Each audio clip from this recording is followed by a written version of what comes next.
July August একটি বিপ্লবের মাধ্যমে এদেশে একটি গণ অভ্যুত্থান পেয়েছি। আপনারা জানেন বর্তমান বাংলাদেশের যে রাজনৈতিক প্রেক্ষাপট, আমরা দীর্ঘ 16 বছর আওয়ামী লীগ ফ্যাসিবাদের শাসন দেখেছি। আমরা আওয়ামী লীগের ফ্যাসিবাদের শাসন থেকে মুক্ত পেয়েছি, কিন্তু আমরা এখনো ভারতীয় আগ্রাসন থেকে মুক্ত হইনি। সংগ্রামী সাথী ও বন্ধুগণ, আপনারা জানেন গণ অধিকার পরিষদ 2018 সালে কোটা সংস্কার আন্দোলনের বীজ বপন করেছিল। সেই আন্দোলনের ফসল 2024 আমরা দেখতে পেয়েছি। এই জুলাই আগস্টের যে গণ অভ্যুত্থান, সেই গণ অভ্যুত্থানে গণ অধিকার পরিষদের যে ভূমিকা রেখেছে সেটা সারা বাংলাদেশের জনগণ দেখেছে।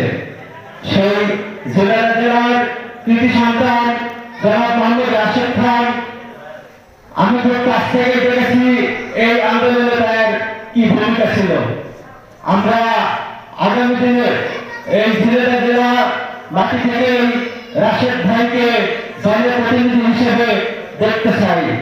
এই জন্য আজকে আপনারা যারা এখানে উপস্থিত আছেন, আপনাদের সকলকে আজকে এই ইউনিয়ন প্রতিনিধি সম্মেলন থেকে প্রতিজ্ঞাবদ্ধ করতে হবে আগামী 1 মাসের মধ্যে ঝিনাইদহের যে 67টা ইউনিয়ন রয়েছে এই ইউনিয়ন কমিটি গঠন করা।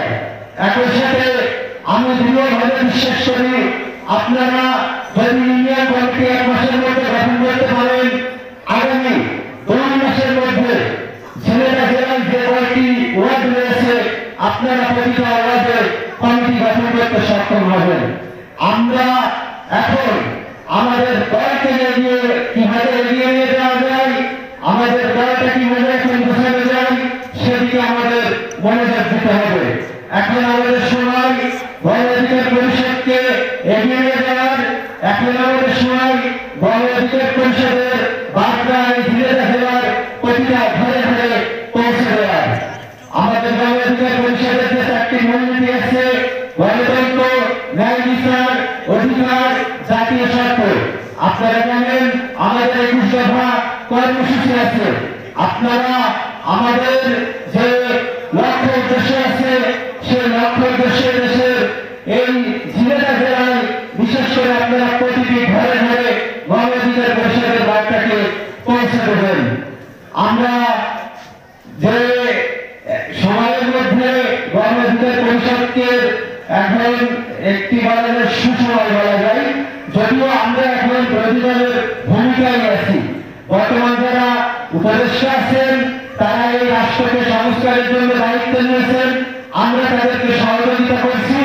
আমরা দ্রুত সময়ের মধ্যে বাংলাদেশে একটি আবার সুষ্ঠু নিরপেক্ষ নির্বাচন দিয়ে আগামীতে রাষ্ট্র পরিচালনা করার জন্য গণ অধিকার পরিষদ বড় একটি ভূমিকা পালন করবে। সে আশায় আমাদের দল বসাতে হবে। আপনারা সবাই আগামী জাতীয় নির্বাচনে কিভাবে একটি বড় ভূমিকা, বিশেষ করে এই ঝিনাইদহ জেলার 2 আসন থেকে রাশেদ ভাইকে